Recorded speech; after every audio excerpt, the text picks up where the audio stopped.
O Parlamento galego exixe ao Goberno da Pobra e á Dirección Xeral de Costas que adopten medidas urxentes para corrixir os vertidos da Ribeiriña. BNG e PSOE votaron en contra ao considerar que a Xunta tamén debe aportar medidas ao ser parte das súas competencias.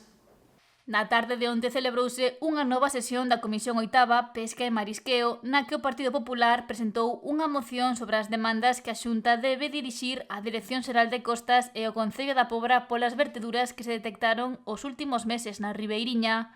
O deputado popular Miguel Fidalgo apuntou cales son os culpables desta contaminación mariña. A responsabilidade das verteduras na Ribeiriña é do Concello da Pobra, en primeiro lugar, da Dirección Xeral de Costas do Ministerio de Transición Ecolóxica da señora Agenson e do Goberno de España e tamén de Traxa, donde estaban contratadas sen ir a traballar as sobriñas de Ábalos, que foi o que fixo a obra, non Ábalos, sino Traxa. O que podía quedar ben, como cando o PP gobernou e fixo en Ribeira unha zona, unha obra na rexeneración da antiga fábrica de salación en Castiñeiras, o PSOE e o cuatripartito que goberna de esquerdas na Pobra de Cornamiñán, pois demostraron que son nefastos para a xestión.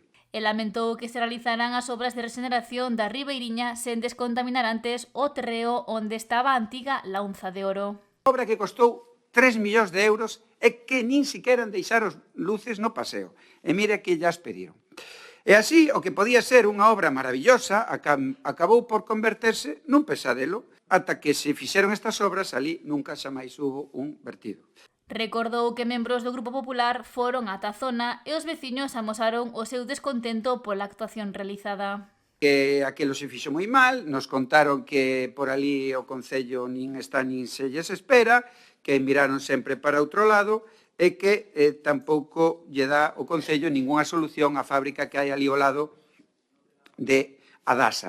A deputada nacionalista e tamén membro do Goberno Municipal da Pobra, Rosana Pérez, lamentou que o único que sabe facer o PP é enlamar. Non veñen a traer vostedes solucións, non veñen a propoñer vostedes en positivo.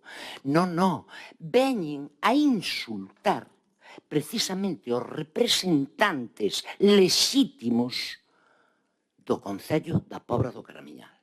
E recordoulle a Fidalgo que a Xunta xa se comunicou co Concello Pobrense e coa Dirección Xeral de Costas, algo que reclamaba na súa moción. Chegan tarde.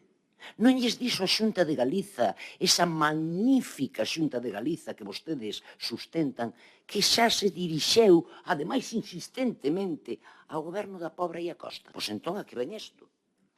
Isto é só, evidentemente, para traer aquí toda a súa bilis e soltala en esta sala hoxe nova que acaba de enlixar vostede patéticamente. Pola súa banda, o representante socialista na comisión, Julio Abalde, recordou que a Xunta tamén ten competencias nese eido. A súa intervención, a única administración realmente incompetente en este caso é a Xunta de Galicia, porque vostede, no concepto de incompetente, de non ter competencias, para que non haxa despois problema. Porque vostede dice que as competencias é do Concello, a competencia é do PSOE, do BNG, do Goberno Central, do Ministerio de Costas. Pero a Xunta de Galicia non. Solo ten funcións de vigilancia. Solo ten que revisar que efectivamente aí hai hidrocarburos, por certo, funcións que xa ten que facer o Intermar obligatoriamente porque ten unha rede de detección de hidrocarburos nas rías galegas.